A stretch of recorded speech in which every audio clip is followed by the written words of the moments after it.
Hurricane G, a veteran of rap music, passed away today at the age of 52, his devastated friends said.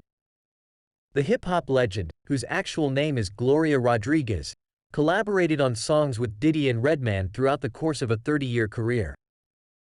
Her 1997 solo album All Woman was produced by Domingo Padilla, who posted his sympathies on Instagram.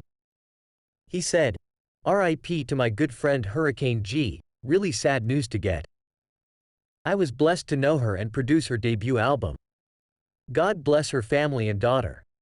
1970 saw the birth of Gloria Rodriguez in Brooklyn, New York. She originally gained notoriety while a member of Def Squad, and is most remembered for her appearance on the Tonight's Night entrance by Redman in 1992. Her cause of death from yesterday is yet unknown.